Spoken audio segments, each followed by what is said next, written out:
Et à tous.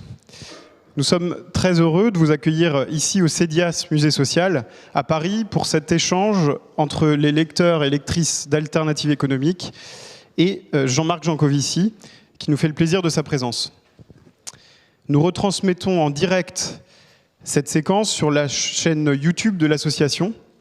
Sachez qu'une captation est en cours pour les retardataires, les absents ou celles et ceux qui auraient particulièrement goûté ce moment. Merci à vous toutes et tous, public présent ou à distance.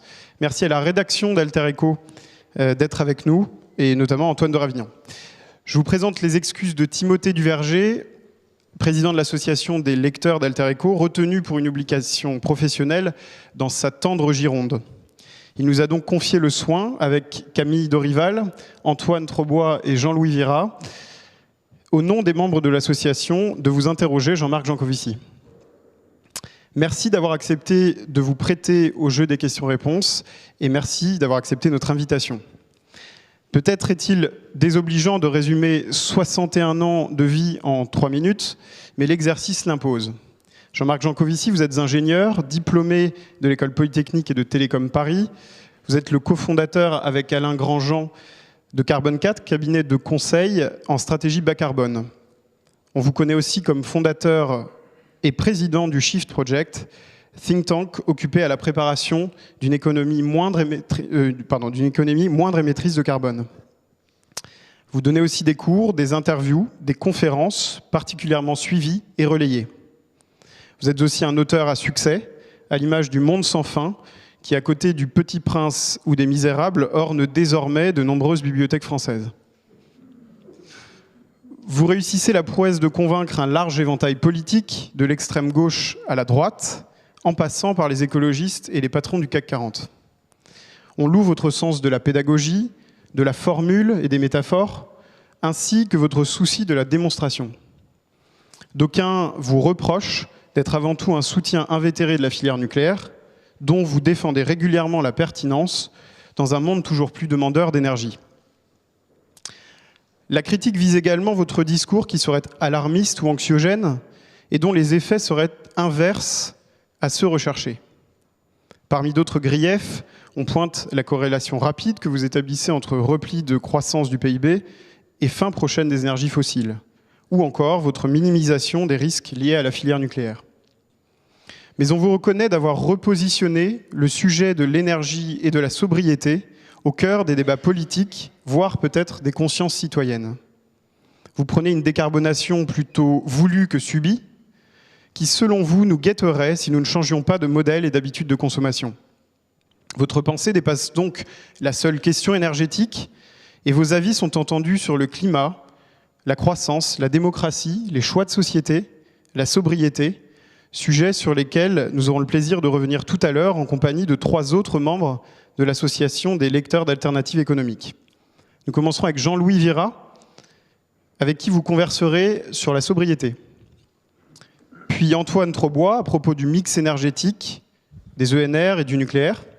Et nous finirons avec Camille Dorival, qui vous interrogera sur la démocratie des choix techniques. Quelques éléments de cadrage en préambule de ces discussions dont nous nous réjouissons toutes et tous. Merci au JNE, qui nous appuie aujourd'hui pour la captation.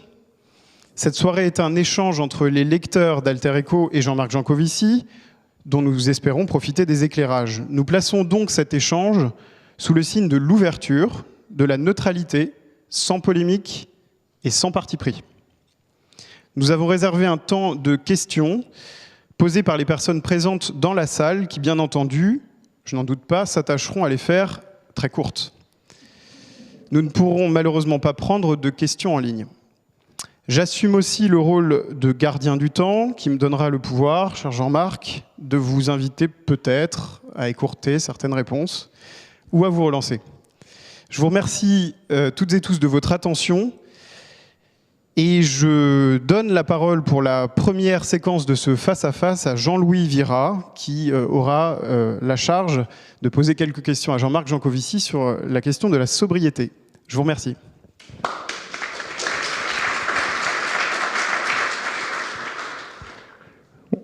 Le micro fonctionne, oui, très bien. Bonsoir, Monsieur Jancovici, merci d'être avec nous. Effectivement, nous sommes très, très curieux de toutes les réponses que vous allez pouvoir nous faire, en commençant par la sobriété. Effectivement, on s'aperçoit que les constats des scientifiques sont sans appel, donc je crois qu'il n'y a pas à discuter.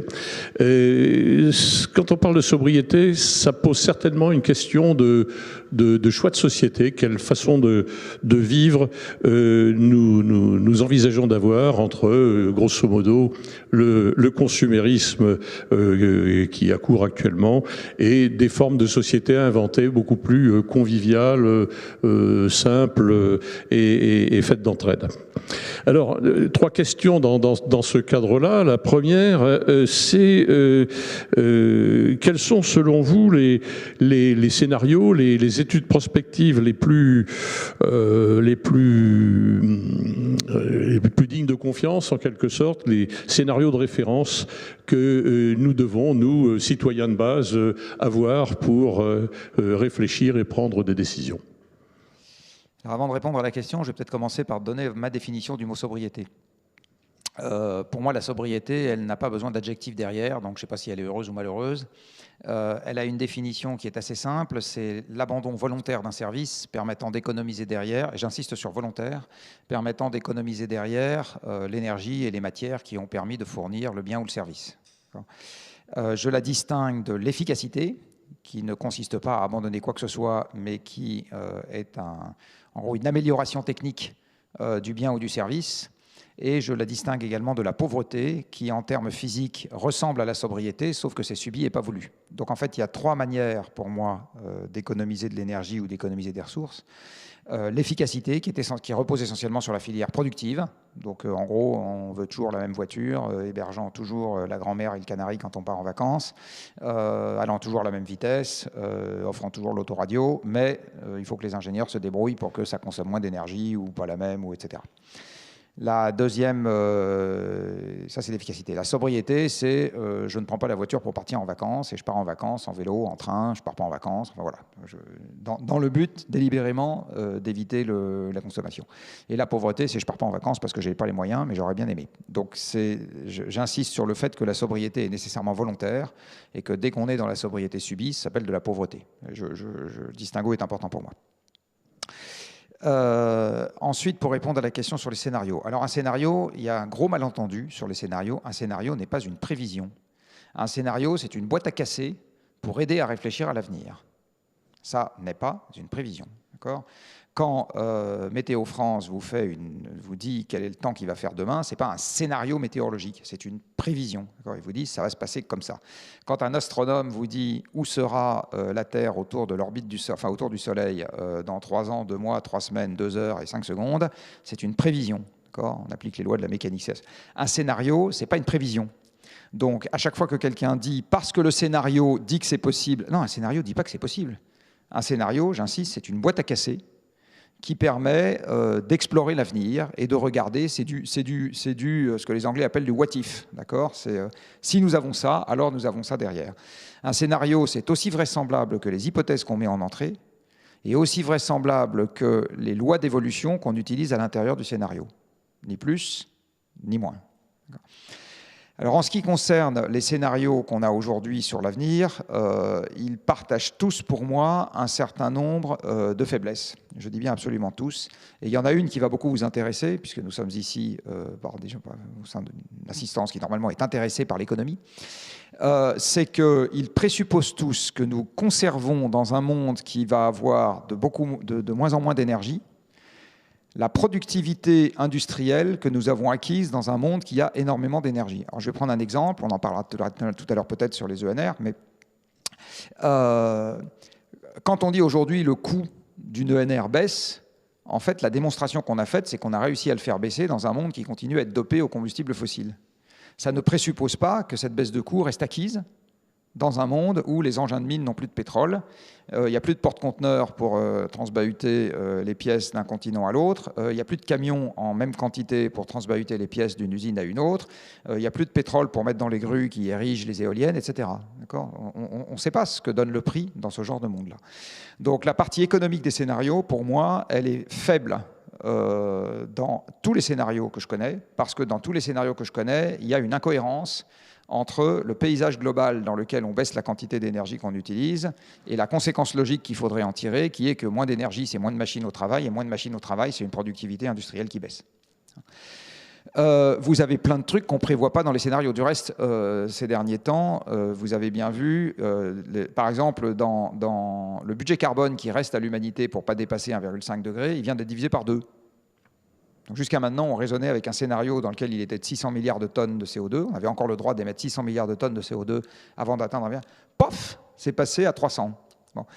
Donc j'insiste sur, ce qui est une très mauvaise nouvelle, mais donc j'insiste sur le fait que un scénario n'est encore une fois pas plus vraisemblable et pas moins, ni plus ni moins, que les hypothèses qu'on a mises en entrée et les lois d'évolution. Ce qui fait que pour réfuter un scénario, vous n'avez malheureusement pas d'autre solution que, et du reste on en parlera tout à l'heure dans le sujet de la démocratie, soit de le lire vous-même, et d'aller vous palucher vous-même la vérification de toutes les hypothèses une par une et de toutes les lois d'évolution une par une. D'accord ? Ça, c'est l'option A. L'option B, faire confiance à quelqu'un qui va faire ça pour vous et en qui vous savez que vous pouvez avoir confiance parce que vous avez déjà vérifié dans un autre cas de figure qu'il n'y a pas de différence entre un truc que vous êtes allé regarder vous-même, dans le même sujet, dans le même domaine évidemment, et un truc qu'il a dit. Ce tiers de confiance. Mais vous êtes coincé, vous n'avez pas d'autre moyen. Donc c'est le tiers de confiance ou c'est la lecture en direct. Voilà. Et donc ce que j'en pense, je le redis, c'est que j'insiste sur le fait que ça n'est que des boîtes à casser qui sont aujourd'hui encore très incomplètes sur les bouclages globaux. Très incomplètes. Et bien alors, on a quand même besoin de scénarios pour réfléchir, parce que on n'a pas la science infuse au sens large du terme, et donc on a souvent l'habitude, à tort ou à raison, d'ailleurs vous allez peut-être nous le dire, de nous référer aux 4 scénarios de l'ADEME, avec en gros 2 qui penchent du côté d'une certaine forme de sobriété, en tenant compte d'ailleurs de ce que vous avez dit, ou à l'inverse des scénarios beaucoup plus technicistes. Quelle serait votre réaction, votre avis, votre préférence par rapport à, en gros, ces 2 catégories de scénarios? Alors, c'est beaucoup plus facile de donner un avis sur ce à quoi on ne croit pas que ce à quoi on croit. donc, je vais commencer par dire ce à quoi je ne crois pas. Dans les scénarios de l'ADEME, et on en parlera peut-être tout à l'heure, tous ceux qui sont qui sont très sobres, restent quand même des scénarios de croissance économique. Alors, tant que le PIB mesurera la même chose, j'insiste, parce qu'il y a des tas de moyens de lui faire mesurer autre chose. Donc, on peut décider, par exemple, qu'on supprime la notion d'inflation. À ce moment, on peut avoir un PIB éternellement croissant, ça pose aucun problème, même avec une consommation matérielle décroissante. Mais tant qu'on a quelque chose qui mesure toujours la même chose, moi, je ne crois pas, dans un monde avec de moins en moins d'énergie et de moins en moins de machines, à une productivité du travail qui continue d'augmenter. La productivité du travail industriel, ça n'a été rien d'autre que de mettre des machines en plus des hommes. Je veux dire, les ouvriers, aujourd'hui, ils n'ont pas 43 paires de bras et 26 paires de jambes, alors qu'ils en avaient qu'une chacun, paire de bras et paire de jambes, il y a un siècle. Donc s'ils sont devenus considérablement plus productifs, c'est juste que les machines bossent à leur place. Si un ouvrier métallurgiste aujourd'hui est des milliers de fois plus productif pour produire de l'acier dans un haut fourneau que ça n'était le cas avec les loupes en fonte il y a quelques siècles, encore une fois, c'est pas parce qu'il leur a poussé des bras et des jambes et qu'ils ont des tels poumons qui font les soufflets de forge à eux tout seuls. C'est bien parce qu'aujourd'hui, c'est le haut fourneau et le laminoir qui produisent l'acier, c'est pas l'ouvrier. L'ouvrier, il est là pour donner des ordres à la machine.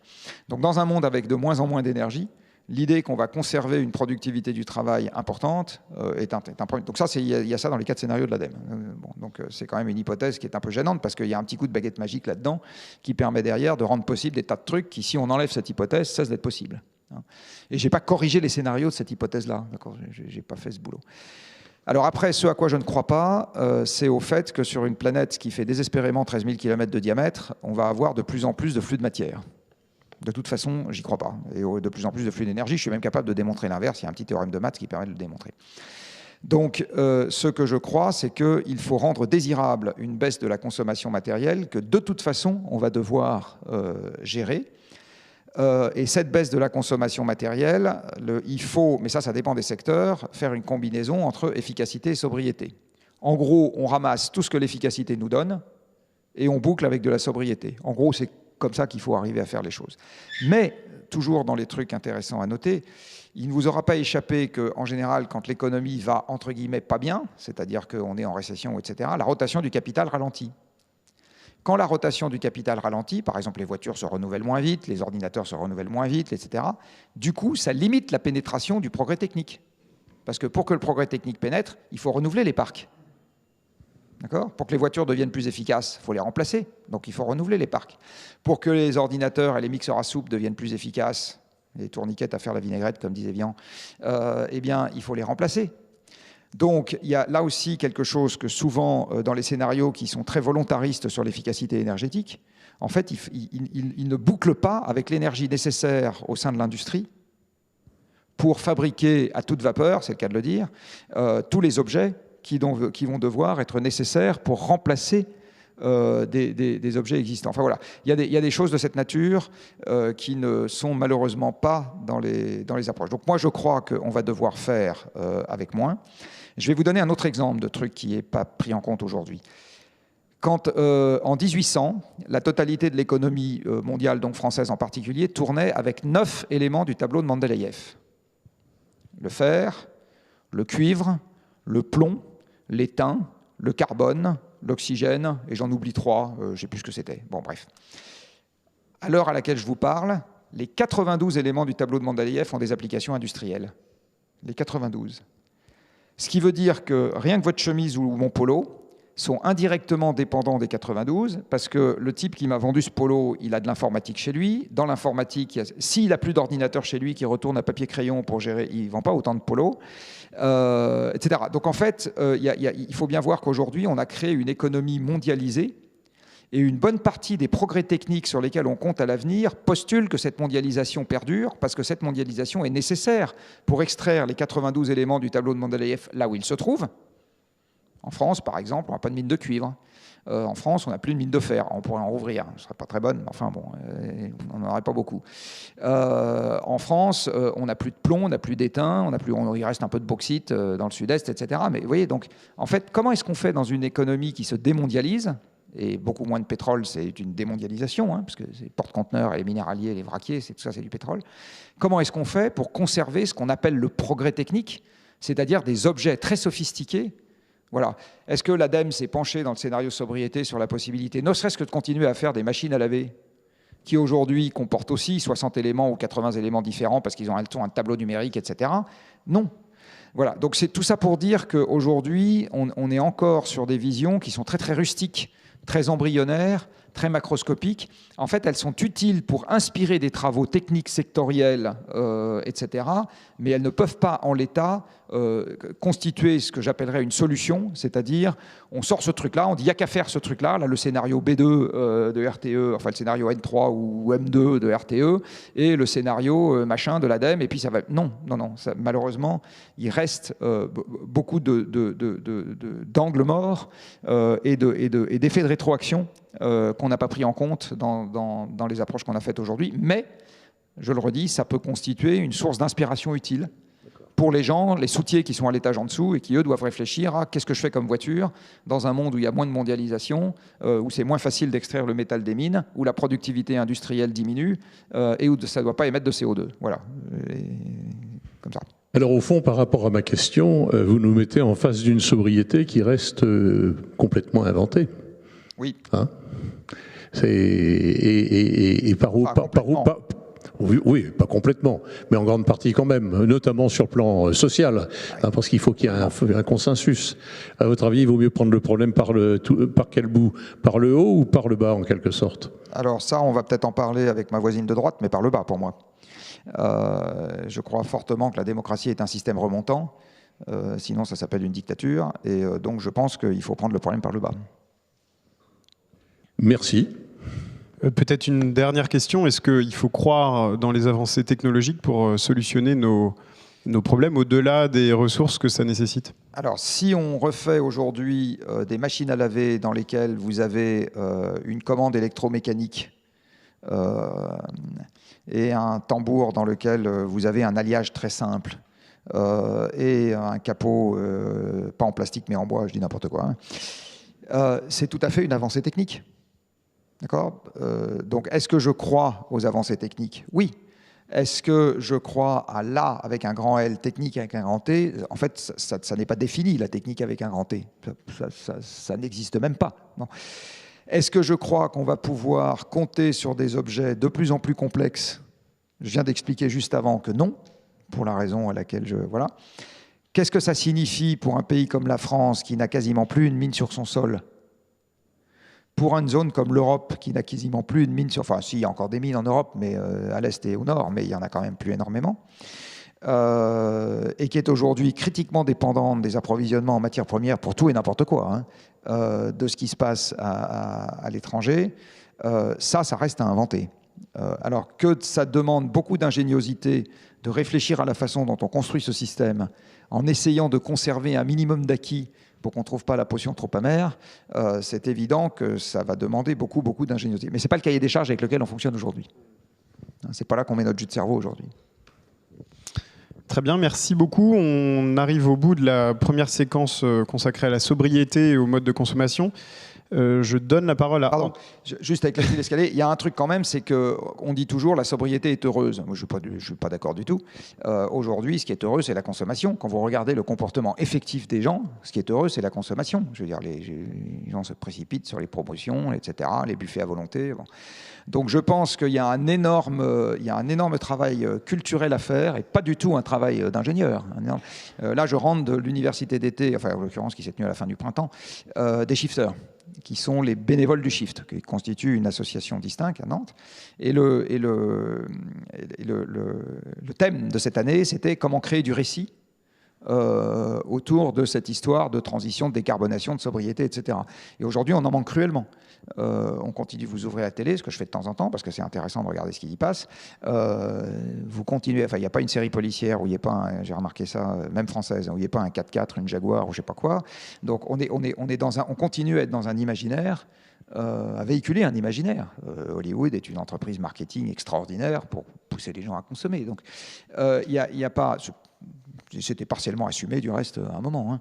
Hein. Donc il y a un énorme sujet culturel, j'ai envie de dire, lié à qu'est-ce qui fait que les gens peuvent être heureux en montant sur un vélo plutôt qu'en montant dans une voiture. Voilà. Et je pense que c'est la question qu'il faut se poser. C'est la question qu'il faut se poser. Pardon.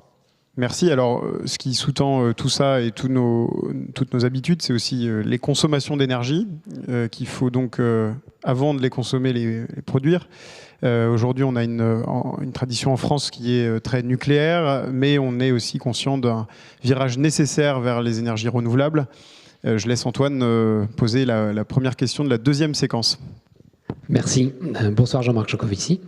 Donc si on a vu que la sobriété n'est plus vraiment une option, on constate aussi aujourd'hui que... Si, c'est une option. Et l'autre option, ça sera de la pauvreté. Merci.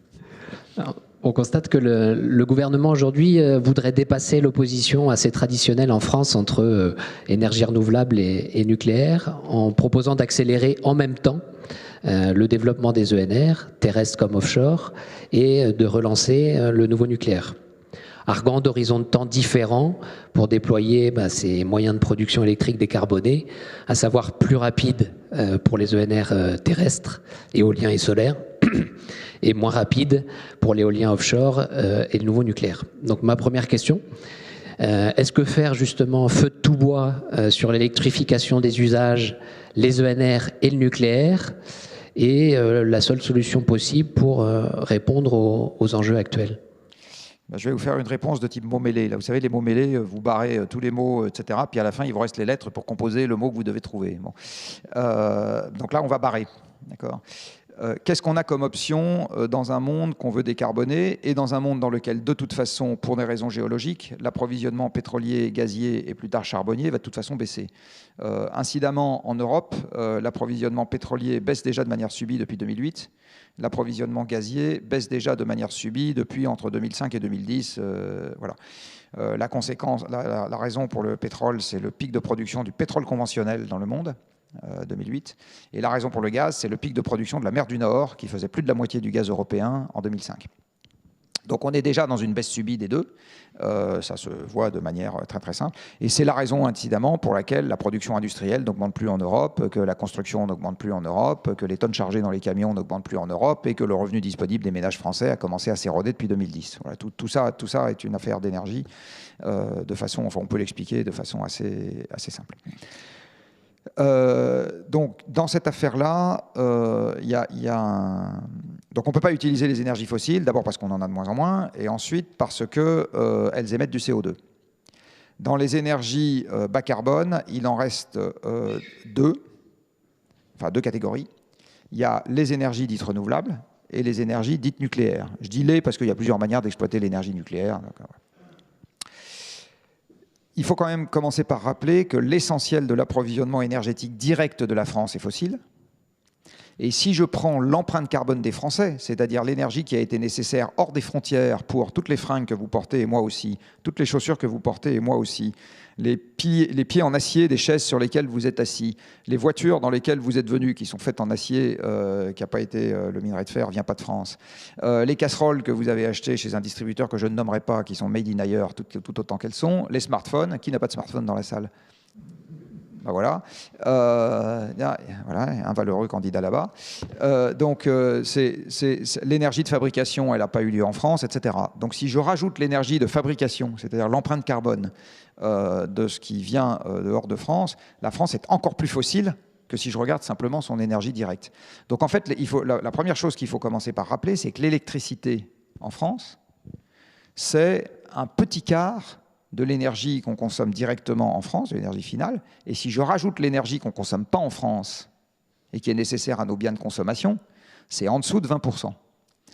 Et ça fait, depuis que je m'intéresse au sujet d'énergie, que, pardonnez-moi l'expression, on se contrefout. Alors maintenant, c'est un peu moins vrai, on commence à s'occuper un peu du gaz, mais qu'on se contrefout totalement du sujet pétrole, et qu'on se chicane sur l'électricité. Voilà. Alors, il y a plusieurs raisons à ça, à mon avis. La plus évidente pour moi, c'est que les médias, en particulier audiovisuels, ne pouvant faire des reportages que sur des trucs qui se voient. Les seuls trucs qui se voient en France, c'est les centrales électriques, parce qu'on n'a pas de puits de pétrole, on n'a pas de mines de charbon et on n'a pas de puits de gaz. Et donc, on s'occupe de parler d'électricité. Voilà, je pense que c'est une des raisons pour lesquelles le débat s'est fortement focalisé là-dessus, parce que c'est facile de faire un reportage sur un truc qui existe, plus difficile sur un truc qui n'existe pas. Si on veut se débarrasser des combustibles fossiles, on a deux options. On a une première option qui est la sobriété, ou, si on traîne trop, la pauvreté. Donc, la sobriété, c'est, je le redis, j'arrête la voiture et je prends vélo, marche à pied, train, la voiture du voisin, whatever. La version pauvreté, c'est je deviens gilet jaune, la même chose. Et puis, on a l'électrification à base d'électricité bas carbone. Aujourd'hui, quand on regarde les temps de développement, à la fois du nucléaire que j'aime beaucoup et des renouvelables que j'aime parfois, de toute façon, les temps sont beaucoup trop longs pour qu'on ne puisse compter que sur ça, à consommation d'énergie identique. Donc en fait, le premier boulot, enfin je veux dire, ça ne sert à rien d'essayer d'électrifier à consommation énergétique identique. On n'y arrivera pas. Donc ça veut dire qu'en fait, à ce moment, on prend l'option que le problème finisse par se régler progressivement par de la pauvreté. Voilà, c'est ça qui se passe. Pour électrifier, qu'est-ce qu'on utilise ? En fait, je vais refaire un peu la même réponse que celle que j'ai faite pour mon voisin de gauche. Ça dépend. Si vous voulez décarboner la production d'acier, il faut l'équivalent de la production électrique d'un réacteur nucléaire par eau fourneau qu'on passe à la réduction directe à l'hydrogène.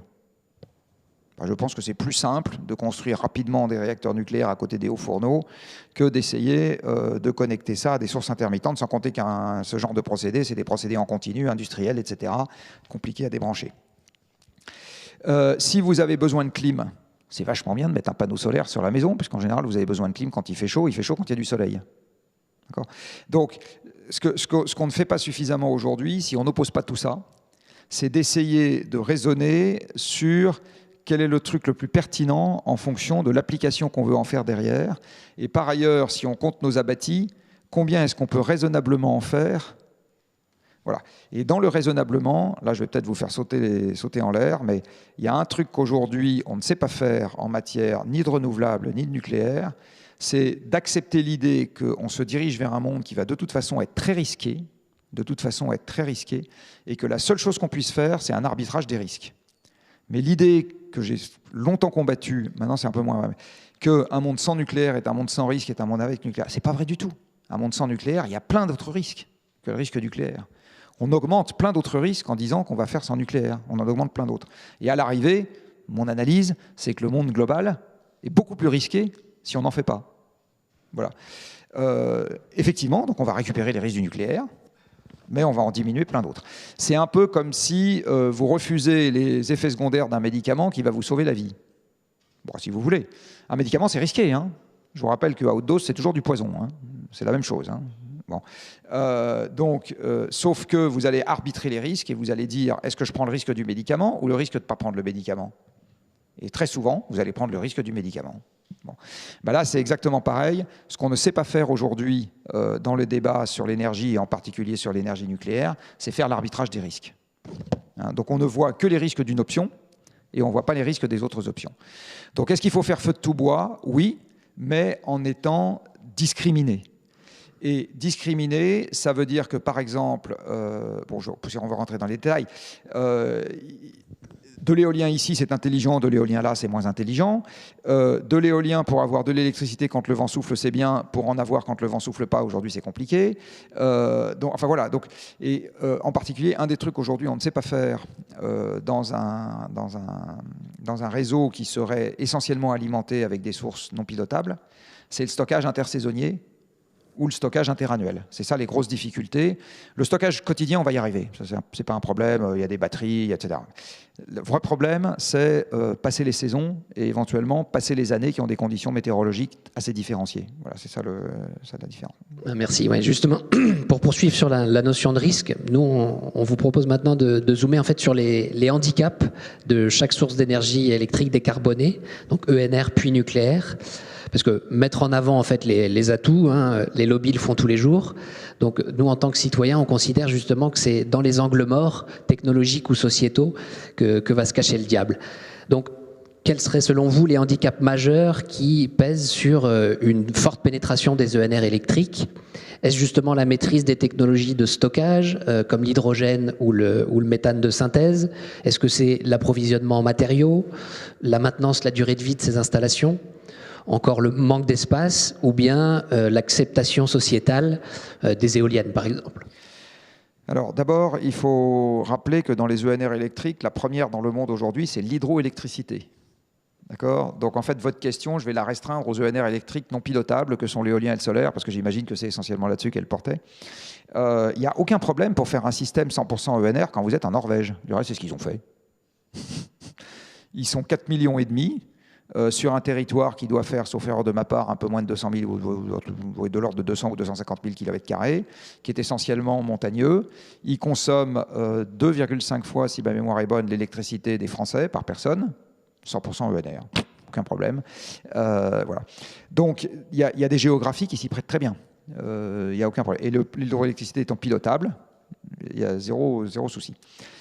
En ce qui concerne l'éolien et le solaire, alors, les inconvénients, on va dire, par rapport aux formes plus historiques de production électrique qu'on a, c'est que c'est des sources ça exploite des sources d'énergie qui sont diffuses. Il n'y a pas beaucoup d'énergie dans un mètre cube de vent qui se déplace, et il n'y a pas beaucoup d'énergie dans un mètre carré qui reçoit de l'énergie solaire. D'accord ? Il n'y en a pas énormément.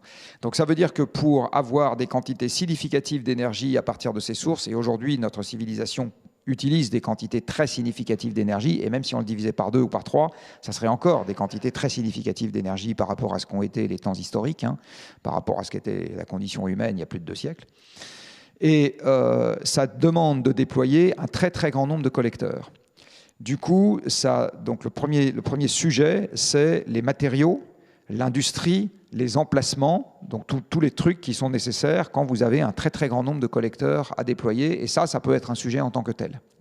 Quand vous regardez la quantité d'éoliens offshore la quantité d'éoliennes qu'il faudrait avoir pour avoir 50 ou 100 gigawatts de puissance installée, vous vous rendez compte qu'on en parsème tout le long des côtes absolument partout.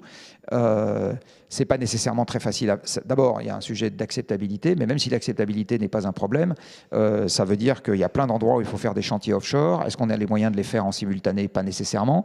Ça veut dire qu'il faut créer plein de bateaux pour aller installer, faire des trous, des machins, etc. Avoir plein de cimenteries qui savent faire du béton qui se solidifie sous l'eau. Enfin, il y a des histoires de filières industrielles où il peut y avoir également des facteurs limitants.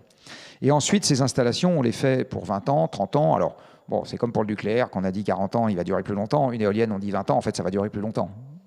Un certain nombre, c'est évident. Mais à un moment, il va quand même falloir le renouveler. Donc, la question aussi, c'est qu'on construit un système électrique. OK, on a des scénarios jusqu'en 2050, mais en fait, le système électrique qu'on construit, il doit durer jusqu'en 3250, en fait, si on réfléchit bien. Une fois qu'on aura fait un truc stable, il va devoir durer très longtemps. Donc, il y a un vrai sujet de flux de renouvellement continu, sur lequel aujourd'hui, je crois que peu de gens se penchent, qui nécessite en permanence de renouveler des approvisionnements en compétences, en matériaux. Alors, il y a une partie des trucs qu'on va pouvoir recycler. Un mât d'éolienne en acier, on peut en faire un autre mât d'éolienne en acier, pas de problème. Il y a des trucs qui sont plus difficiles à recycler. Par exemple, tous les métaux qui sont des petits métaux de spécialité qui sont diffus dans les pièces de l'éolienne, cela se recycle plus difficilement. Il faut savoir que dans les métaux de spécialité, il y a un papier qui est sorti il n'y a pas longtemps, montrant que pour une cinquantaine ou une soixantaine d'entre eux, la dilution dans les objets qui en contiennent est supérieure à la dilution dans les mines qui contiennent ces métaux. Ce qui veut dire que le recyclage de ces métaux à partir des objets qui en contiennent va être extrêmement difficile. Extrêmement difficile. Ça va être très consommateur d'énergie, donc très difficile. Voilà, donc et puis en fait, il y a le sujet. Alors, le solaire, c'est pareil. Il faut des emplacements en quantité significative. On voit bien aujourd'hui qu'il commence à y avoir des conflits d'usage avec des gens qui veulent mettre des grands parcs dans les forêts, dans l'agriculture, etc. Les terres agricoles, aujourd'hui, on peut en libérer pour mettre des panneaux. Tout simplement parce qu'on a rendu l'agriculture très productive avec des tracteurs, des phytosanitaires et des engrais. Le jour où l'agriculture devient beaucoup moins productive, parce qu'on a beaucoup moins de tout ça, est-ce qu'on a la même vue sur l'occupation? C'est pareil, on renvoie à la question des scénarios. Ça, c'est un truc qui n'est pas bouclé dans les scénarios en général. On continue à voir le gisement de biomasse à l'avenir, en particulier agricole, comme si on avait ad vitam aeternam des engrais de synthèse, des phytosanitaires et des tracteurs. Peut-être que oui, peut-être que non. Bon. Voilà, donc c'est ça le sujet, c'est que ça demande beaucoup de collecteurs. Et donc, ça demande beaucoup de matériaux, beaucoup d'emplacements. Et la pérennité à terme de la possibilité de maintenir un parc avec beaucoup de collecteurs et beaucoup d'emplacements, aujourd'hui, c'est un angle mort. C'est une question qu'on n'a pas explorée. La deuxième sujet, c'est l'intermittence. C'est-à-dire qu'aujourd'hui, on s'est habitué à avoir l'électricité qui alimente la caméra à l'heure à laquelle on fait mon intervention. D'accord ? Et on ne vous a pas dit, cher lecteur et chère lectrice, vous viendrez s'il y a du vent. On a dit, vous viendrez à 6h, et puis ça démarre à 6h, 6h30, voilà, c'est comme ça. Bon. C'est pareil quand vous avez un rendez-vous chez le dentiste. En fait, on a fait une société basée sur les horaires. Toute notre société aujourd'hui est basée sur les horaires. On va travailler au bureau à 9h, qu'il y ait du vent ou pas de vent, et du soleil ou pas de soleil. On prend le train à 8h, qui est le train de banlieue, il ne vous dit pas, s'il n'y a pas de vent, j'avance pas. Ce qui veut dire que si on veut garder le même contrat social que celui qu'on a aujourd'hui, la même promesse vis-à-vis de la population, qui est de leur assurer un service indépendamment des conditions extérieures, qui est la société. Voilà, on ne va pas vous dire, très cher ami, vous avez un accident de bagnole, écoutez, pas de chance, il n'y a pas de vent, donc on vous coupe la jambe plutôt que de la réparer. D'accord. Mais ce qu'on faisait dans l'ancien temps. On a donc une nécessité impérieuse, si on veut rester dans un système qui ressemble à ça, de pallier cette intermittence. Alors, à l'échelle de la journée, je le redis, on peut faire des batteries, on a suffisamment de matériaux pour faire des batteries, on peut y arriver, c'est pas un problème. Le problème qui reste non résolu, c'est à l'échelle de la saison ou à l'échelle de l'année. Et donc ça, c'est le deuxième truc. Aujourd'hui, on ne sait pas comment faire. Alors, je vais illustrer avec un exemple historique. Je suis un peu long, mais pardon. L'Allemagne avait en 2002 100 gigawatts, 100 milliards de watts, c'est comme ça qu'on compte la puissance électrique installée, 100 gigawatts de centrales pilotables dans le pays. 100. En 2022, elle a 130 ou 140 gigawatts d'éolien et de solaire, Et en puissance pilotable, tout compris, elle a toujours 100 gigawatts. Donc ce qu'on ne constate pas en Allemagne, qui est quand même le pays qui a mis le plus le paquet en Europe sur les énergies renouvelables intermittentes, électriques, ce qu'on ne constate pas aujourd'hui, c'est la capacité qu'ils auraient à se défaire d'une partie du parc pilotable. Ça veut donc dire qu'ils n'ont pas résolu le problème du stockage, puisqu'ils n'arrivent pas à s'en défaire. Donc ils s'en servent moins, ça fait baisser les émissions de CO2. C'est une très bonne idée ce qu'ils ont fait pour faire baisser les émissions de CO2. S'ils avaient gardé leur nucléaire et fait baisser le charbon, ça aurait été une encore meilleure idée. Mais c'est une très bonne idée pour faire baisser les émissions de CO2 là où il y a des centres. Donc si les Polonais mettent plein d'éoliennes chez eux, c'est une très bonne idée. Et voir si on en met chez nous pour fournir du courant aux Polonais, on peut le discuter, c'est éventuellement un truc qui peut se débattre. Mais par contre, aujourd'hui, on ne sait pas se débarrasser totalement de la centrale à charbon ou totalement de la centrale à gaz ou totalement de la centrale hydraulique pour pallier l'intermittence de ces modes-là. Voilà, c'est ça le truc. Donc la question qu'il faut qu'on se pose, c'est est-ce qu'on accepte, après on n'a peut-être pas d'alternative, hein, mais est-ce qu'on accepte de foncer dans cette direction, sachant que ce truc-là ne sera peut-être pas résolu, et à ce moment, comment est-ce qu'on organise la société de telle sorte qu'on retrouve acceptable le fait que les opérations du genou, elles ne seront peut-être pas possibles H24, et qu'il faut choisir le bon moment où on a besoin de se faire opérer. Voilà, c'est ce qui est une forme de gestion par la pénurie, hein. C'est ce que j'appelais la pauvreté tout à l'heure, puisque c'est un truc, voilà. Sauf si on arrive à le désirer, voilà. C'est pour ça que les deux sont très imbriqués pour moi, et que, en tout cas, l'idée naïve qu'on va avoir exactement la même qualité de service aujourd'hui dans un réseau électrique avec que des éoliennes et des panneaux solaires dans un monde qui se démondialise, parce que j'insiste, hein, on va avoir ça avec moins de pétrole. Hein, moins de pétrole, c'est moins de marine marchande. Et la capacité de la marine marchande, quand elle était à la voile, c'est le 50e ou le 100e de sa capacité actuelle. Et sans marine marchande, les panneaux solaires viennent plus de Chine et les éoliennes viennent plus de Chine. Et les métaux ne sont pas chez nous. Donc c'est ça là, le sujet. Et tout ça, c'est un sujet d'ordre de grandeur. Voilà. Et aujourd'hui, j'insiste sur le fait que je pense qu'on ne secoue pas assez fortement la boîte pour voir comment tout ça pourrait s'organiser ou pas. Donc, merci, c'était un premier focus. Le deuxième en symétrique, justement, toujours sur la notion de handicap. Quels seraient ceux qui pèsent sur une perpétuation de la forte pénétration du nucléaire? Alors, est-ce que ce serait un problème générique sur le parc comme celui des soudures? Est-ce que ce serait une surcomplexité, par exemple, du modèle EPR à construire?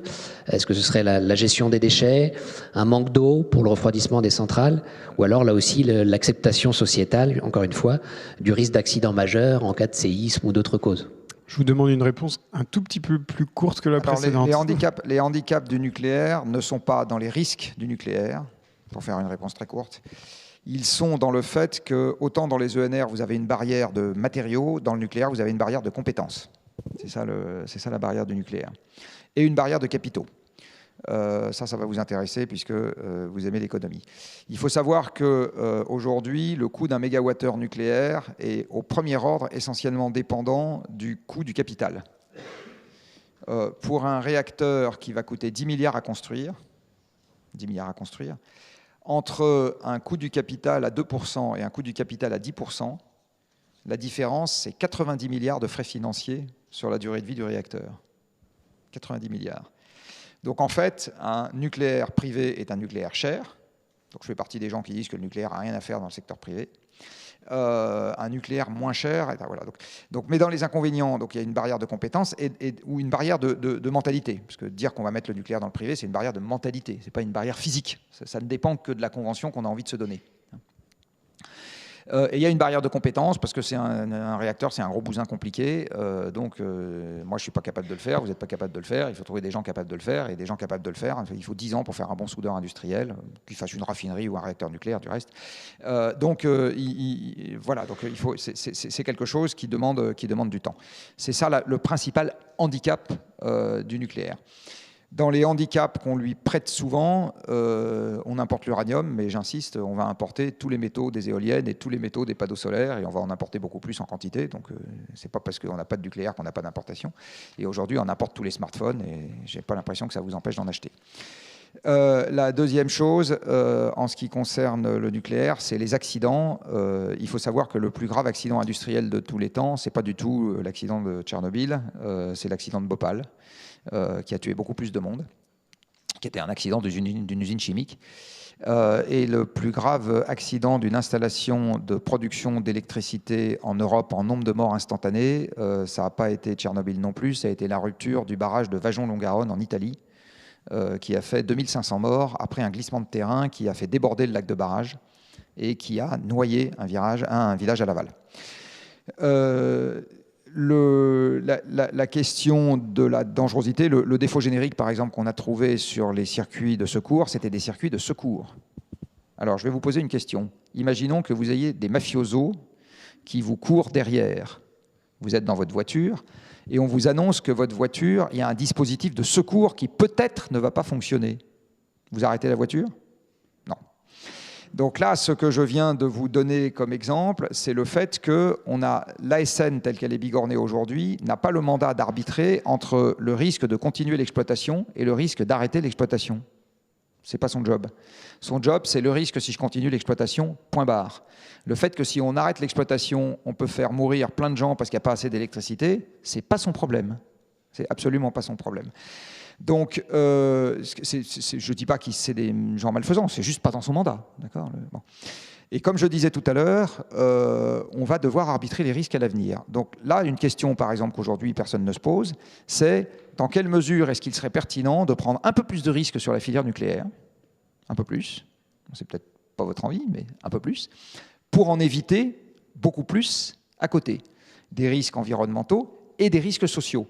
Parce que si un défaut de production électrique fait qu'on doit gérer par la pauvreté quelque chose qu'on aurait pu gérer par l'électrification, comment vous quantifiez, comment vous faites cet arbitrage des risques ?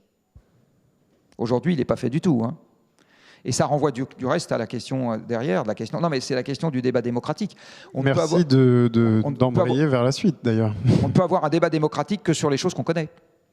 D'accord ? Et ces trucs-là, aujourd'hui, par exemple, c'est des choses qui ne sont pas explorées. Je laisse la parole à Camille Dorival pour la dernière partie avant les questions de la salle. À propos de ce qu'on a appelé peut-être un peu pompeusement la démocratie des choix techniques, mais Camille va nous éclairer un peu sur ce qu'on a voulu mettre dans cette partie-là. Oui, alors effectivement, c'est la question du choix des solutions techniques et de la place qui est laissée aux citoyens dans ces choix. On constate un décalage assez important entre les aspirations qui peuvent être exprimées par les citoyens et puis les actions qui sont mises en œuvre par leurs représentants. La meilleure illustration, c'est évidemment la Convention citoyenne pour le climat, puisque en juin 2020, les citoyens qui avaient été engagés dans cette convention ont fait une série de propositions pour réduire les émissions de gaz à effet de serre. Force est de constater que la plupart d'entre elles n'ont pas été reprises ni par la loi ni par la réglementation. Il y aurait d'autres exemples à donner comme ça. Mais à votre avis, est-ce que la question des modes de production de l'énergie, c'est la plus pertinente à poser de prime abord aux citoyens, ou est-ce qu'il ne faudrait pas d'abord se poser la question du type de société que ces moyens de production serviraient? Ça revient à ce dont on parlait tout à l'heure. Est-ce qu'on souhaite collectivement aller vers une société plus frugale ou une société plus technologique ? Alors malheureusement, dans ma vision du monde, on n'arrive pas à dissocier les deux. C'est bien le problème. Alors je vais commencer par citer, par recycler un papier très intéressant que j'avais lu, je crois que c'est de Sylvestre Huette, qui avait fait remarquer l'énorme différence entre le monde dans lequel nous vivons aujourd'hui et le monde il y a 2 siècles. Et alors il disait, il y a 2 siècles, tout un chacun pouvait, par le simple regard, comprendre les techniques qui étaient en vigueur à l'époque. Vous rentrez dans un moulin, vous comprenez ce que c'est qu'un engrenage, vous comprenez ce que c'est qu'une démultiplication. Il y a un petit pignon qui entraîne une grande roue. Vous comprenez que ça fait tourner la grande roue plus lentement que le petit pignon et que par contre ça met plus de couple. Enfin, vous comprenez que la force de l'eau fait tourner la roue à eau, que la force du vent fait tourner les moulins, etc. Donc en fait, l'honnête femme et l'honnête homme de l'époque pouvaient par le simple regard comprendre la quasi-totalité des techniques qui étaient utilisées. Aujourd'hui, c'est l'exact inverse. Vous et moi, par notre regard, on ne peut absolument rien comprendre. Je regarde ce micro, je ne sais pas comment il fonctionne. Je regarde cette caméra, je ne sais pas comment elle fonctionne. Alors si j'ai une vague idée de la manière dont fonctionne la pendule que j'ai en face de moi et qui me dit que je suis toujours trop long, mais si j'allais... En plus, elle n'est pas à l'heure, oui, ça je sais. Mais elle avance quand même, donc elle me donne quand même le temps que j'ai parlé depuis le début.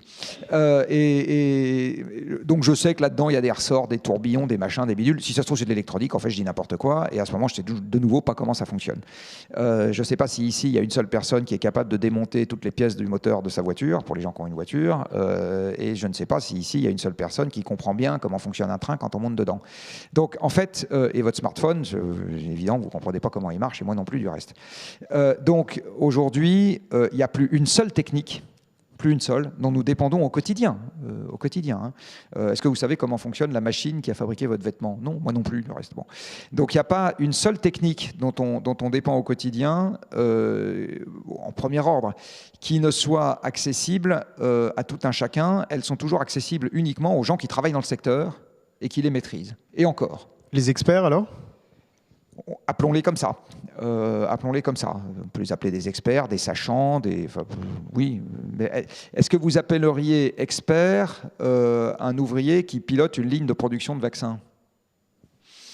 Vous voyez, il y a une petite connotation dans le mot expert. En attendant, le seul qui sait à peu près comment fonctionne sa ligne de production, c'est lui. Bon. Donc, on a des spécialistes, je préférerais dire. Voilà, probablement que le mot est mieux choisi. On est dans un monde de spécialistes juxtaposés, interconnectés, et aucun d'entre nous n'a aujourd'hui la capacité à disposer d'une vision totale sur l'ensemble des composantes qui sont nécessaires à ce que le monde fonctionne. Il n'y a pas de grand architecte qui sait tout, partout, tout le temps. Ça ne marche pas.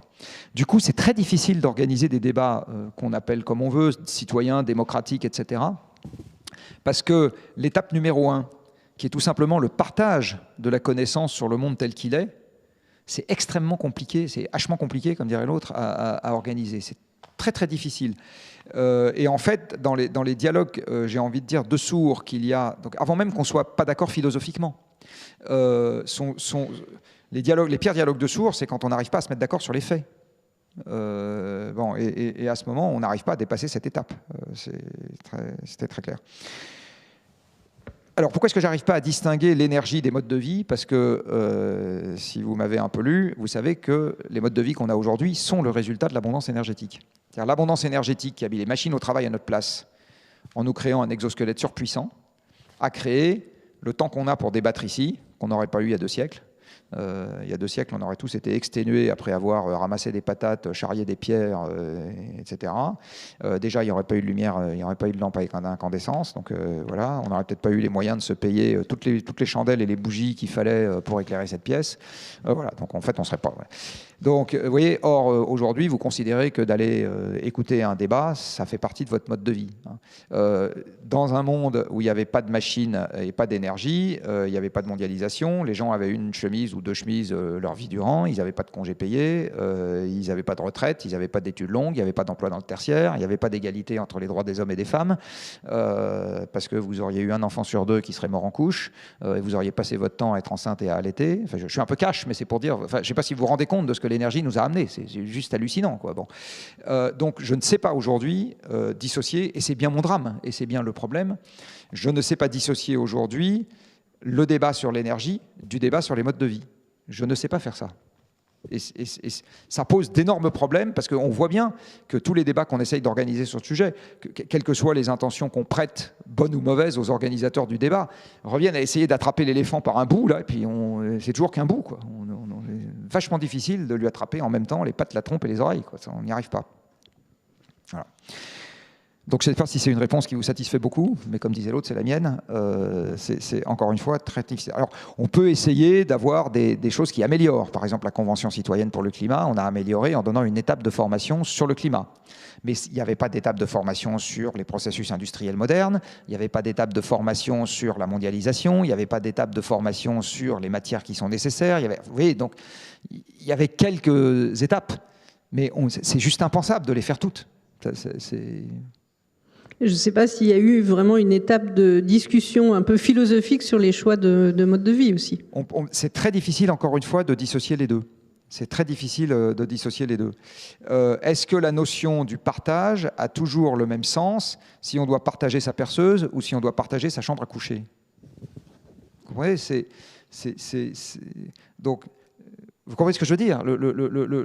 Donc on peut faire un grand débat sur le partage, mais tant qu'on n'a pas dit s'il s'agissait de sa chambre à coucher ou s'il s'agissait de sa perceuse, on n'a rien dit, quoi. Vous comprenez? Alors, du coup, si on vous suit, comment on résout le problème du choix démocratique et comment on fait participer les citoyens aux choix de société qui sont devant nous? Ce que j'ai trouvé de moins mal aujourd'hui, de moins mauvais, on va dire, comme processus, c'est ce qu'on essaye de mettre en œuvre au sein du Shift Project, c'est-à-dire des gens qui ne sont peut-être pas des experts, essayent d'être un peu des spécialistes et essayent de regarder de façon un peu large, jouent au Lego, essayent d'imaginer des constructions et les donnent comme boîte à casser à d'autres, en leur disant voilà, on a pensé à ça, vous en pensez quoi? Donc ça fait économiser du temps aux gens parce qu'on leur propose une construction déjà prête. Et il faut évidemment faire ça dans l'esprit que les gens vous disent non, on n'est pas d'accord, là vous avez raté une marche, on est d'accord pour ceci mais pas pour cela, etc. C'est exactement comme ça qu'on a essayé de faire toutes les propositions qu'on a faites. Donc en gros, on commence par faire un petit débroussaillage en chambre, puis ensuite on travaille avec des gens d'un secteur, d'un usage, etc. Puis on essaye d'avancer ensemble pour imaginer comment ça pourrait se présenter. Puis on finit par boucler avec le reste en disant est-ce que notre truc, il flotte toujours dans un monde dans lequel, en même temps, tout le reste bouge, évolue. Et puis une fois qu'on a quelque chose qui nous paraît correspondre à peu près à ce genre de critères, ce qui sont les nôtres, encore une fois, à ce moment on essaye de les mettre en débat et donc d'essayer d'en discuter avec des gens à droite, à gauche. Voilà, c'est ce qu'on a trouvé de moins mauvais comme méthode. Je ne sais pas si c'est merveilleux, si ça permet de répondre et de cocher toutes les cases. C'est un peu comme ça qu'on essaye de fonctionner. Quand vous avez des consultations sur des constructions, qu'il s'agisse de la Commission européenne qui met des trucs en consultation, etc., on s'en approche un peu. La limite de ce genre de processus, c'est que ça s'adresse qu'à des gens qui ont du temps. Oui, et des compétences et des compétences, oui. Est-ce que du coup ça invalide? Ça dépend beaucoup de ce que vous leur demandez. Je vais prendre un exemple. Quand vous travaillez sur l'avenir de l'agriculture, vous dites, voilà, on a réfléchi à une agriculture avec un cahier des charges qui est, on essaye d'avoir beaucoup moins d'engrais qu'aujourd'hui, on essaye d'avoir beaucoup moins de phytosanitaires, du coup on a des rendements végétaux qui baissent, du coup ça veut dire qu'on a moins d'aliments pour le bétail, donc du coup ça veut dire qu'on mange moins de viande, on garde plutôt les vaches au pâturage laitières, on arrête les races à viande et on arrête les trucs qui sont... Donc en fait on met à la place des limousines, on met des Montbéliardes, voilà. Il faudra qu'on fasse du fromage dans ce coin-là. Et puis, voilà comment on essaye d'organiser les circuits de distribution. Il faut qu'on remette de la valeur ajoutée plus près des exploitations agricoles. Il faut que... Enfin bon, bref. Et puis après, tout le monde mange. Donc à un moment, et puis tout le monde a vu... Là on est encore loin de la technique. D'une certaine manière, c'est un sujet facile. Tout le monde sait ce que c'est qu'une vache et tout le monde sait ce que c'est qu'un habit de blé. Enfin, bon. Même s'il y a des gamins suisses qui dessinent les vaches violettes, parce que tout ce qu'ils ont vu, c'est les emballages de chocolat Milka. Mais... moquez-vous, on est devenu une population d'urbains déconnectée de ce qui se passe à l'extérieur, ce qui est un des problèmes du reste. Et donc on leur dit, voilà comment se présenterait un paysage alternatif, qu'est-ce que vous en pensez? J'en arrive à comprendre. Même sans comprendre dans le détail comment fonctionne une ligne de vaccin, on peut avoir un débat sur si on a moins d'énergie et moins de machines et qu'on produit moins de vaccins, comment est-ce qu'on les répartit? D'accord? Est-ce qu'on vaccine plutôt les vieux ou plutôt les jeunes? Ça va être que des débats difficiles. Il faut bien comprendre qu'on sort de l'ère des débats faciles. Voilà. Du reste, tout à l'heure, dans ma présentation, vous m'avez dit j'ai fait l'unanimité de la gauche à la droite. Je fais aussi l'unanimité contre moi de temps en temps de la gauche à la droite parce que j'essaye de le faire pour que les gens réfléchissent, de poser des questions un peu dures.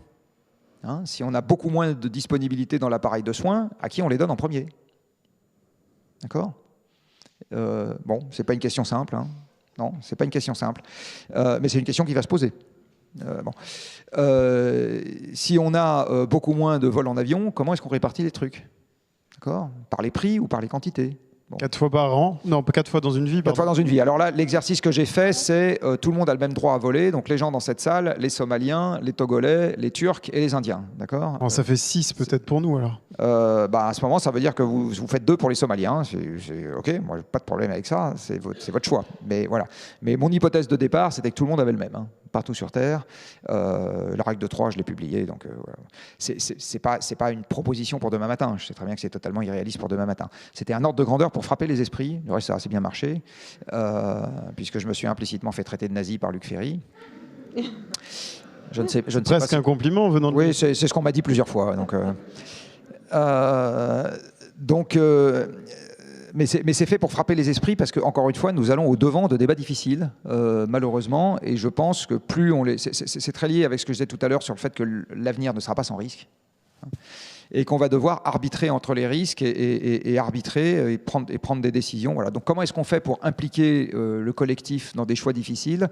Il y a peut-être aussi des méthodes qui restent à inventer aujourd'hui, on n'est pas encore tout à fait au bout de ce qui reste à faire. Et je vais finir en disant, pour le moment, les débats, on sait les faire parce qu'on a des outils de communication. Si demain, on n'a plus de téléphone, comment on fait les débats? D'accord. Donc, vous voyez, c'est pas pour demain matin, mais voilà, c'est pour comprendre que même ça est un sujet. Oui. Juste peut-être pour préciser un peu votre pensée avant qu'on passe la parole à la salle, est-ce que ça veut dire ce que vous dites que ça invalide toute solution démocratique de type convention citoyenne, consultation citoyenne, référendum, etc. Alors j'ai trouvé que l'exemplaire... Alors référendum, je suis plus réservé parce que vous savez, quand on pose un référendum dans ce pays, en général, on répond à la personne qui a posé la question beaucoup plus qu'on ne répond à la question. Les Suisses ont une maturité qui est plus importante que la nôtre, donc ils savent poser, et puis des référendums, ils en ont tous les mois, donc c'est un peu... voilà. Par contre, la Convention citoyenne, moi j'ai trouvé que c'était un exercice super intéressant, qui avait été gâché parce que la promesse initiale était une promesse irréaliste. Alors, ce que j'ai trouvé super intéressant dans la Convention citoyenne, c'est que vous prenez 150 personnes qui ne se connaissent pas, j'insiste, qui ne se connaissent pas, qui sont raisonnablement représentatifs de la population. Pourquoi je dis raisonnablement? Parce que dans les premiers 150 qu'on avait tirés au sort étaient tout à fait représentatifs, et là-dedans, il y en a 30 qu'on dit, nous, on ne veut pas y aller. D'accord? Donc, on en a tiré 30 supplémentaires, qu'on dit, nous, on veut bien y aller. Donc, il y a un tout petit biais de sélection. Mais enfin, 30 sur 150, ce n'est pas un énorme biais de sélection. Bon. Donc, 150 personnes qui ne se connaissent pas, qui sont représentatives de la population française, vous les mettez dans une position dans laquelle vous les traitez comme des adultes. C'est-à-dire, vous leur dites, vous allez décider des contraintes que vous allez choisir de vous, puisque vous faites partie de la société française, imposer. C'est quand même ça qu'on leur dit. D'accord? Qu'est-ce qu'il faut qu'on fasse? Dites-nous ce qu'il faut qu'on fasse. Et quand ils disent qu'il faut qu'on roule à 110, c'est y compris eux. D'accord? Est-ce qu'avant la Convention, un sondage fait auprès des mêmes, qui ne se connaissaient pas, on leur aurait demandé est-ce que vous êtes d'accord pour rouler à 110? Je pense qu'il y en a plein que je vous aurais dit non. Bon. Donc ce que montre cet exercice, moi je trouve de très intéressant, c'est la force du collectif, la force de la mise en responsabilité et aussi la force de l'information. Parce qu'avant de les faire réfléchir, on les a informés.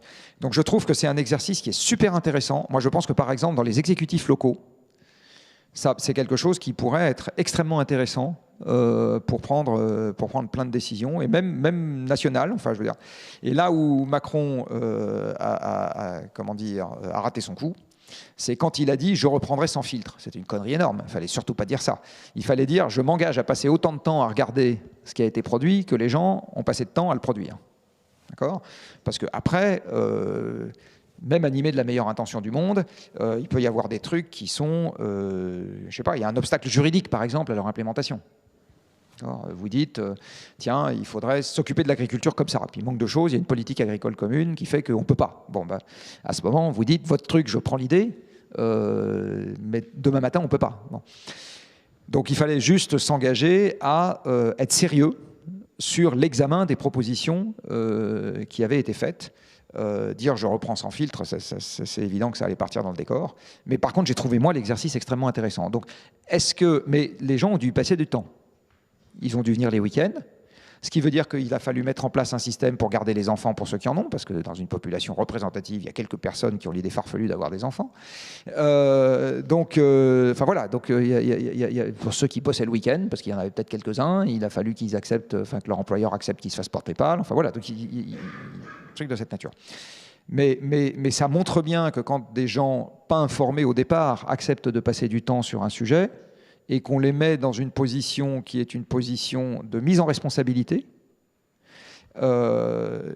collective, il peut se passer des trucs très intéressants. Voilà, moi je trouve que ça voilà. Donc je suis pas du tout en train de dire que c'est mort d'avance. C'est mort d'avance. Par contre, il faut avoir des cahiers des charges qui soient tenables. Et il faut bien avoir conscience du fait que le débat démocratique, ça demande du temps.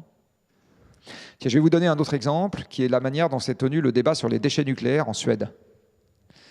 Le débat sur les déchets nucléaires en Suède, ça a été 20 000 débats d'arrière-cuisine. C'était 20 000 débats à 20 personnes. C'est comme ça qu'ils ont fait. Bon. Donc, ça a pris un temps absolument considérable. Voilà. On ne peut pas faire ça sur tout. Donc, il faut bien choisir les grands sujets sur lesquels on les fait. Merci beaucoup. On arrive à la fin de la 3e séquence et du privilège qu'on a eu de pouvoir vous poser en direct les questions. Maintenant, la salle peut se joindre à nous. Je vous rappelle qu'on essaye de faire des questions courtes. Et puis, Jean-Marc s'engage à faire des réponses courtes, évidemment. Oui, non. La parole circule. Je vais prendre un homme, une femme, je vous préviens. On commence par une femme. Donc on commence par une femme, après ça sera un homme, etc. Très bonne initiative, ça change. Alors j'ai 2 questions, mais très courtes. Moi, je m'occupe d'un réseau de SCOP. Voilà. Donc la démocratie, effectivement, ça prend du temps. On a des entreprises qui sont hyper volontaristes. Qu'est-ce que vous leur donneriez comme conseil simple? Parce que franchement, dans la jungle de tout ce qui est proposé, on a évoqué les scénarios, ADEME, etc. En fait, ça reste quand même très compliqué pour les entreprises elles-mêmes et celles qui les accompagnent. Donc ça, c'est ma première question.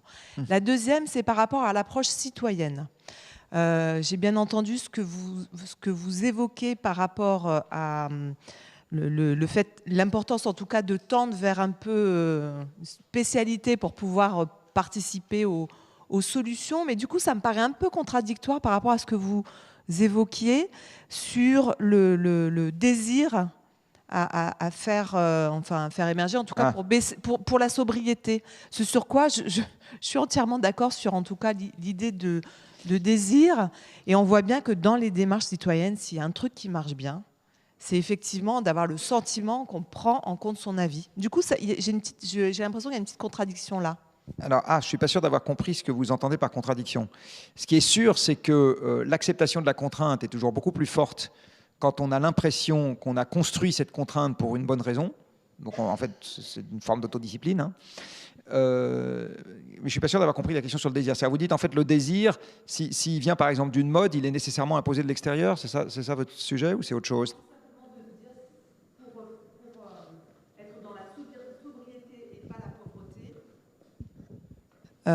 L'un des objectifs, ça serait de travailler plutôt sur le désir de consommer moins. Oui. Et du coup, là, c'est vrai que dans les concertations, dans les démarches citoyennes, ce qui fait le désir, en tout cas, c'est de pouvoir porter des idées qui risquent d'être retenues. Vous voyez, et quand vous dites que, contribuer en tout cas à des solutions, il faut quand même être un peu spécialiste, sinon ça ne sert à rien, quoi, en gros. Je trouve qu'il y a une petite contradiction. Comment on pourrait faire en sorte, en tout cas, que on prenne en compte la parole. Enfin, moi, je trouve que les démarches de concertation apportent vraiment ce plus, quoi, dans la mise en œuvre de solutions. D'une manière générale, dans l'émergence du désir, il y a souvent quelque chose de collectif. Parce qu'on est des animaux sociaux. Du reste, une des réticences au changement, souvent, c'est de se couper d'un cercle de relations, famille, amis, relations amoureuses, collègues, etc., qu'on a bâti en ne tenant pas compte d'un élément nouveau.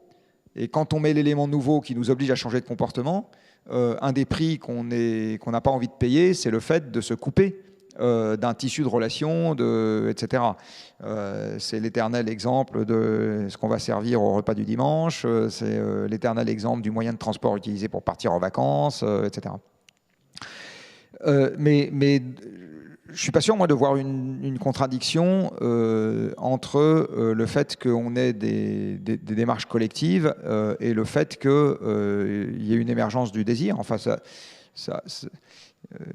ne suis pas sûr de voir pourquoi il y a une contradiction. Je pense pas qu'il y en ait fondamentalement une. C'était peut-être parce que j'ai pris 2 angles de vue sur...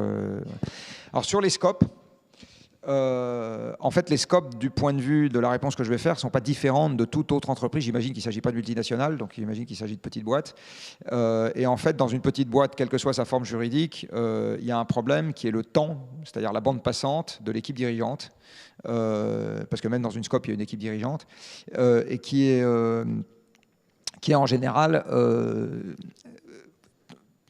un vrai sujet pour s'imprégner d'un problème nouveau et revisiter tout ce qui fait une entreprise. Les gens qui y travaillent, les compétences qu'ils ont, là où l'entreprise est située, les clients qu'elle sert, les process de production qu'elle a, les fournisseurs avec lesquels elle travaille, le cadre réglementaire dans lequel elle se situe, etc. Et en fait, comme dans ma vision historique du monde, l'énergie a changé tout ça, c'est-à-dire l'ère des machines a changé tout ça, en fait, il faut regarder tout ça à la fois. Et effectivement, on est pris de vertige. Je prends le truc par quel bout. Bon. Alors ça, c'est peut-être mon travers de consultant, mais je pense que c'est très très difficile pour des gens comme ça d'y arriver seuls. Extrêmement difficile.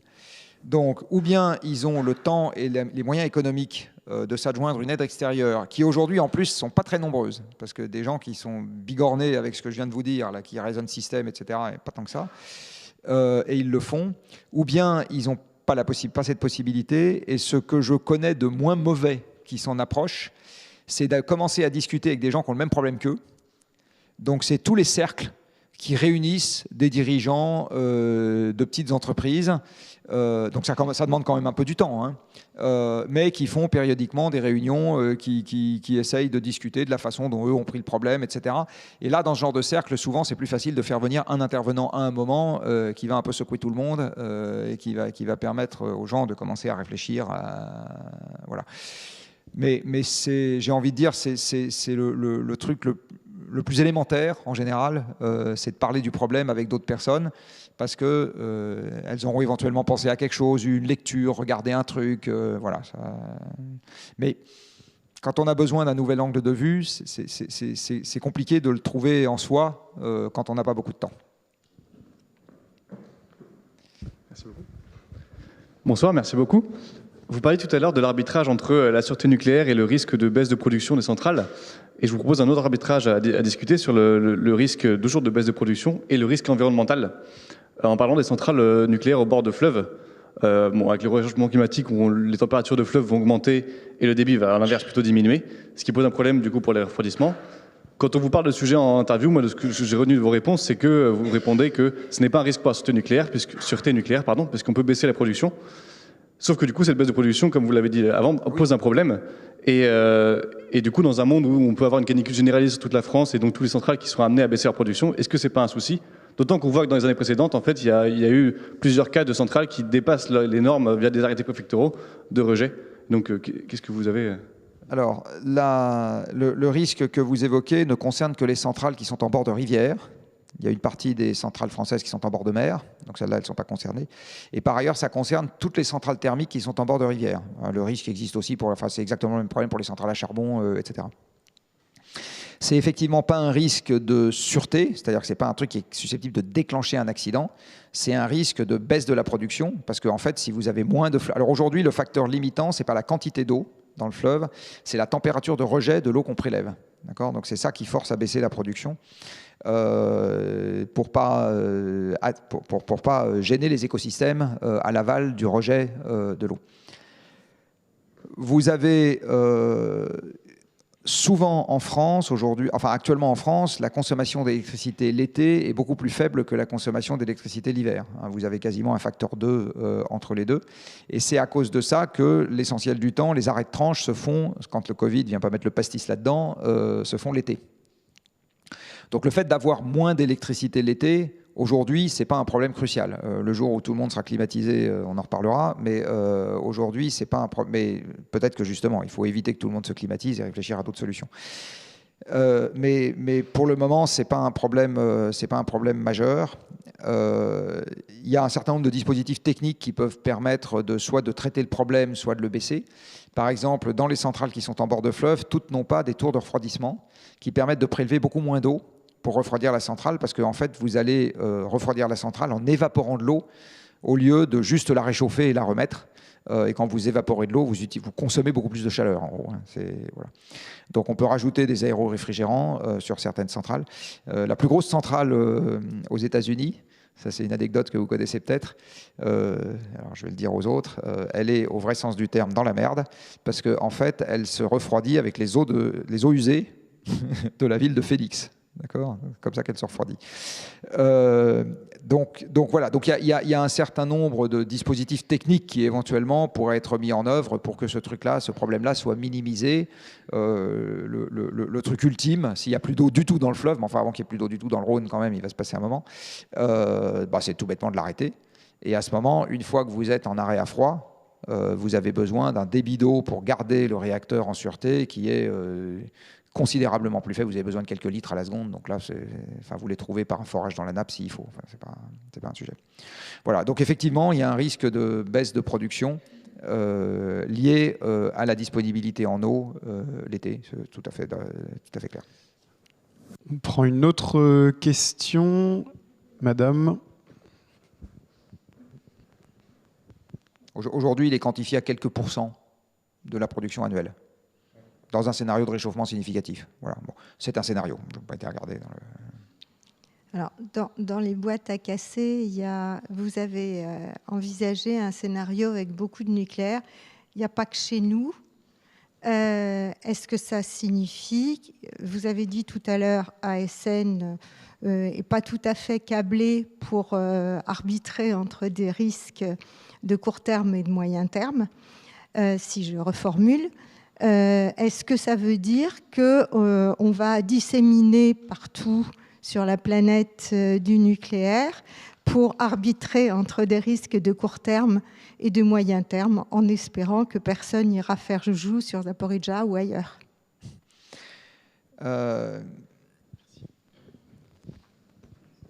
Aujourd'hui, quand vous regardez les pays qui ont du nucléaire, à peu près 80, alors j'ai regardé il y a quelques années, mais ça toujours aujourd'hui, 90% du parc nucléaire actuel se trouve dans des pays, 90% des centrales à charbon actuelles, c'était ça mon calcul, se trouvent dans des pays qui ont déjà du nucléaire aujourd'hui. Donc en fait, il n'y a pas besoin de sortir des pays qui ont déjà du nucléaire aujourd'hui pour traiter l'essentiel du problème du charbon existant. Parce qu'en fait, c'est ça le sujet. Hein. Le nucléaire, qu'est-ce que ça traite? Ça traite le charbon existant. Ça permet d'avoir toujours de l'électricité en remplaçant des combustibles fossiles. C'est ça le sujet.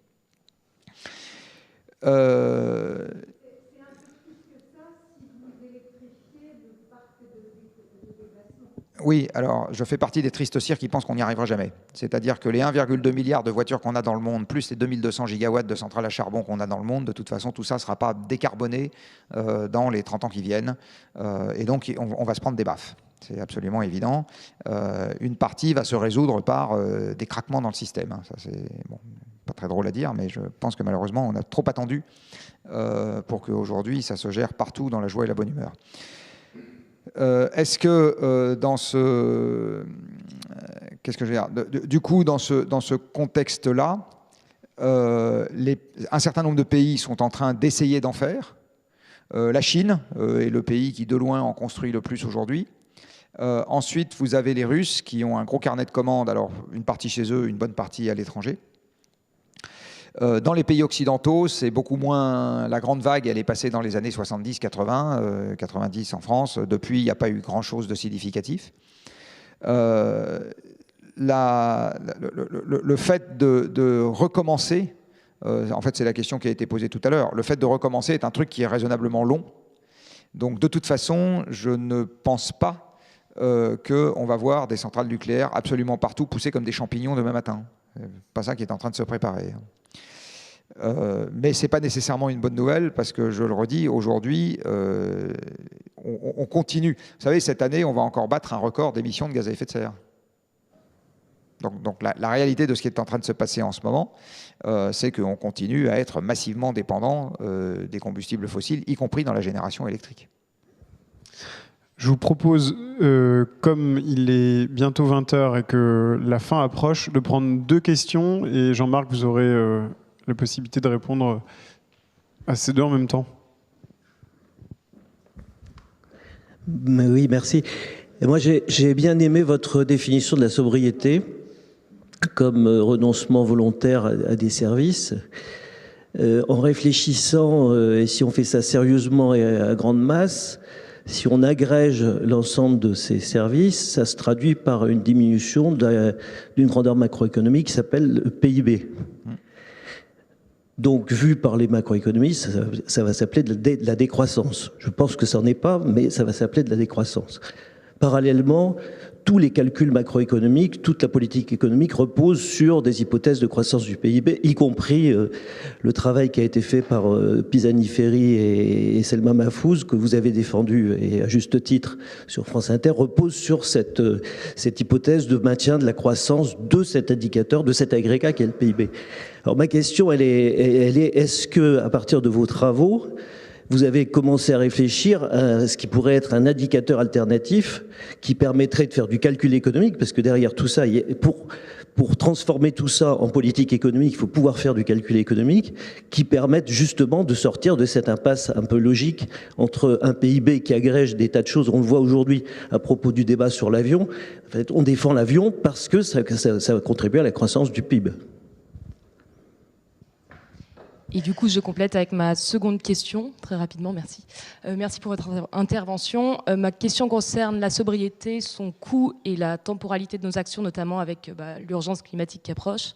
La sobriété coûte relativement cher, c'est des solutions nouvelles à mettre en place, c'est des systèmes nouveaux à penser, c'est des modes de pensée à changer. Comment mettre en place cette sobriété relativement rapidement pour essayer de pallier au plus vite aux problèmes auxquels on va se confronter et essayer de réduire les dommages collatéraux qui ne seront pas collatéraux. Alors sur la première question, je ne pense pas qu'il soit nécessaire de changer le PIB. Je pense qu'il est nécessaire de faire deux choses. La première, c'est que ça ne soit pas un objectif de société. D'accord ? Non, mais il faut qu'on arrive à se dire, le PIB n'est pas un objectif de société. Un objectif de société, c'est, en fait, ça revient à la question de tout à l'heure, c'est le genre de climat qu'on a envie d'avoir, le genre d'environnement qu'on a envie d'avoir, le type de logement qu'on a envie d'avoir, tout ça dans la limite des possibilités physiques, etc. Ce qui nous manque aujourd'hui, c'est la capacité à gérer la collectivité, que le PIB monte ou descende. C'est ça qu'on n'a pas aujourd'hui. Donc on sait gérer quand ça monte, on ne sait pas gérer quand ça descend. Ce n'est pas une affaire de changer l'indicateur, c'est une affaire d'arriver à faire en sorte que sa variation ne soit pas quelque chose, qui soit notre premier point d'attention. Alors, je sais que dit comme ça, c'est facile, parce que si le PIB baisse, ça veut dire que les salaires de tous les gens dans la salle baissent, et il dit comment ça bon, enfin, si les charges baissent en même temps, ou bien si dans le même temps, on se dit c'est pas très grave parce qu'il y avait tel et tel machin que j'achetais, finalement j'en ai pas tellement besoin, je vais arrêter de l'acheter. Enfin, donc c'est très difficile comment dire. Aujourd'hui, ce qui nous manque, c'est des réflexions sur les gestions opérationnelles que ça suppose d'avoir un PIB qui baisse. En fait, c'est ça qui nous manque aujourd'hui. Qu'est-ce qu'on fait en pareil cas? Et à force de se dire c'est une éventualité inenvisageable, vous n'y pensez pas mon bon monsieur, vous n'y pensez pas ma bonne dame, en fait, ça va nous arriver alors qu'on est à poil. C'est-à-dire qu'on n'a pas de mode un peu doux, j'ai envie de dire, de gestion de ce truc-là, alors que probablement qu'on pourrait avoir des trucs, au moins au début, pas trop douloureux, qui permettraient de s'en accommoder tout en mettant pas en péril la stabilité sociale. Voilà ce que je veux dire.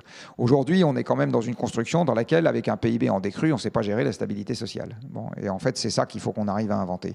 Je ne pense pas que quand je dis le PIB n'est pas un objectif de société, j'insiste aussi parce que, vous savez, quand vous faites d'un indicateur l'objectif premier de vos efforts, vous devenez très malheureux si l'indicateur ne va pas dans le bon sens. Oui, mais du coup, ça veut dire qu'il faut arrêter de faire... Voilà. Je ne suis pas sûr que vous organisiez toute votre vie en fonction de la vitesse à laquelle vous courez. Parce que si vous faites ça, entre 0 et 30 ans, vous êtes très heureux, et à partir de 30 ans, vous êtes très malheureux. D'accord ? Bon. Donc vous dépatouillez pour que ça soit autre chose que vous allez regarder. Pas juste ça, vous en tenez probablement compte à un moment ou à un autre, mais ce n'est pas juste ça que vous allez regarder. En ce qui concerne la façon dont on gère notre monde, je pense qu'il faudrait qu'on arrive à avoir un peu cette vision tableau de bord qu'on a nous en tant qu'être humain. Parce que vous ne regardez pas juste la vitesse à laquelle vous courez, vous regardez la qualité de vos relations amicales, la qualité de vos relations de cœur, enfin voilà, vous regardez tout un tas de trucs. Et puis bon. Et aujourd'hui, au niveau sociétal, c'est ça qu'il faudrait qu'on arrive à faire. C'est de passer d'un truc qui nous obsède à quelque chose qui est un indicateur parmi 50. Et s'il descend, on arrive à gérer quand même. Voilà, c'est ça qu'on sait. Et je pense qu'il est urgent de réfléchir à ce genre de truc. Parce que j'insiste, comme de toute façon ça va nous arriver, je pense que c'est mieux d'avoir des idées sur quoi faire plutôt que de ne pas en avoir du tout. Après, la question, c'est comment est-ce qu'on organise la sobriété, parce que ça demande beaucoup d'investissement. Alors, ça ne demande pas nécessairement beaucoup d'investissement, c'est l'efficacité qui demande beaucoup d'investissement. C'est-à-dire, si vous voulez électrifier tout le parc de voitures en gardant des voitures d'une tonne 2 ou d'une tonne 5, ça, c'est dans la catégorie efficacité, pas du tout dans la catégorie sobriété. Dans la catégorie sobriété, vous divisez par 2 le parc de voitures, et les gens fonctionnent avec un parc de voitures. Ça ne demande pas beaucoup d'investissement. Absolument. Mais globalement, ça va vous demander moins d'argent d'investir dans des usines de vélos et dans des usines de bus pour transporter les gens que dans des usines de voitures. Donc, et ça va vous demander moins d'investissement de faire des pistes cyclables que de faire des autoroutes. Donc, globalement, la sobriété, elle n'est pas très consommatrice d'investissement. C'est l'efficacité qu'il est, j'insiste. Et par contre, elle est très consommatrice de consentement. D'accord ? Donc elle est très consommatrice de temps, elle est consommatrice d'explication, elle est consommatrice de pédagogie, elle est consommatrice d'équité, elle est consommatrice de tout un tas de trucs qui sont des problèmes pas simples. Pas trop les investissements. Les investissements, c'est pas trop le problème. Le temps est un problème, absolument. Le temps est un problème parce que ça renvoie à ce que je disais tout à l'heure sur le débat démocratique. Vous ne pouvez pas avoir un débat démocratique avec des gens qui ne comprennent pas Enfin, vous pouvez l'avoir, mais vous n'en sortez rien. D'accord ? Si je fais aujourd'hui un débat démocratique dans cette salle en disant « Voilà, j'ai toussé ce matin. Est-ce que j'ai une pleurésie ? Est-ce que j'ai un cancer du poumon ? Est-ce que j'ai avalé une mouche ? Est-ce que j'ai... etc. » Et on va décider au vote. Vous savez bien que ce n'est pas comme ça qu'on soigne les gens. Donc, le débat démocratique, il a sa limite quand on a besoin, parce que c'est la nature du problème qui le demande, d'une couche de compréhension du problème que les gens n'ont pas spontanément, pour être capable de les mettre en responsabilité, auquel cas, à ce moment, on a des résultats intéressants. Mais voilà. Et ça, c'est consommateur de temps aussi. C'est très consommateur de temps. Je m'offre la dernière question. Est-ce que Jean-Marc Jancovici, on a le droit d'avoir de l'espoir encore ? Il faut. Je ne sais plus qui. C'est Churchill qui disait « il est trop tard pour être pessimiste », non ? Bon. Bien sûr qu'il faut. Mais en gros, c'est nécessaire d'avoir de l'espoir parce que c'est indispensable quand on a un défi à relever d'être combatif. Voilà. Par contre, c'est nécessaire parce qu'on va jouer qu'une fois de ne pas se tromper sur le calibrage de l'effort et de l'objectif. D'accord ? Si en short et en basket, vous vous fixez comme défi de monter sur une montagne qui est à 3000 ou 3500 mètres d'altitude, vous avez de bonnes chances d'y arriver. Si vous vous fixez dans la même tenue le défi de monter sur l'Everest, vous allez y laisser votre peau. Bon. Donc ça ne s'appelle plus à ce moment de la combativité, ça s'appelle de l'inconscience. Et c'est toujours la différence entre les deux qui n'est pas nécessairement très simple à établir. Donc bien sûr qu'il faut être combatif. Par contre, il faut avoir du discernement. Donc il faut être combatif pour des paris qui sont gagnables et pas être combatif pour des paris dont on peut dire qu'on a de très grandes chances de les perdre d'avance. Voilà. Et c'est toute la difficulté autour de laquelle on a pour partie tourné ce soir, à la fois d'aller vite tout en prenant le temps de réfléchir, de ne pas changer d'avis tout le temps, tout en se réservant la possibilité de le faire si on se rend compte qu'on fait une connerie. Enfin voilà, tout ça n'est pas simple, il n'y a pas de voilà. Mais oui, évidemment qu'il faut avoir de l'espoir et qu'il faut être combatif, sinon on ne fait rien. Merci beaucoup Jean-Marc Jancovici d'avoir passé du temps avec nous ce soir.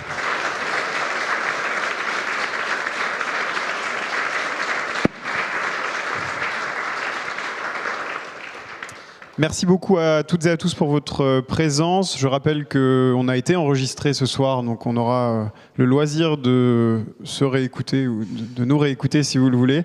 Je remercie encore une fois nos collègues pour la partie audiovisuelle, Antoine, Camille et Jean-Louis qui ont préparé cette table ronde assidûment. Et puis merci encore Jean-Marc Jancovici de votre présence. Bonne soirée.